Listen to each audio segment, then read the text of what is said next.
सोनाराम से क्या काम थे? वे धनाऊ के पहाड़ बिसाणियो गांव है। अच्छा बितवाया फोन माते कुछ मीडिया देखिया। अच्छा तो हम सेटिंग सेटिंग क्यों करियो?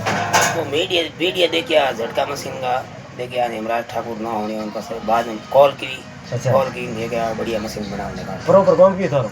अब बिसाणिया गांव में धनाऊ तहसील का। अच्छा धन्यवाद दस जाटो जाटो अच्छा तो मतलब मारो लाइट पीआर देखी ना वीडियो कितने हमारा बाड़ो मीडिया तो 4-5 बार देखिया अपन 4-5 महीना आया देखते मैंने। चलो दोस्तों कटाती इंग नौ भाई को हेमराज ठाकुर नौ है कोड़ी है बहुत स्पेशल झटका मशीन बनावे हाई फाई मशीन बनावे कि भाई की बनानी हुए तो इंगा नंबर वीडियो में लिख दे और बढ़िया आदमी है मस्त आदमी है एकदम कोई कोई ठगी ठोरी को काम इंग बाहर नहीं है।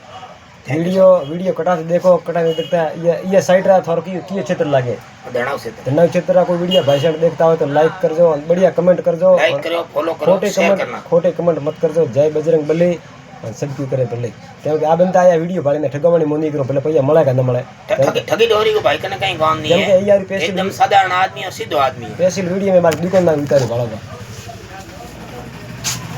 पूरे वीडियो में ये भाई मैं पूरे दुकान वीडियो बड़ा भड़ोल गाँव में देखो हमें बड़ा मनक दिखा रहा है बहुत बहुत बढ़िया झटका मशीन तैयार करें। लाइक कर दो फॉलो कर दो ठीक है। Thank you sir.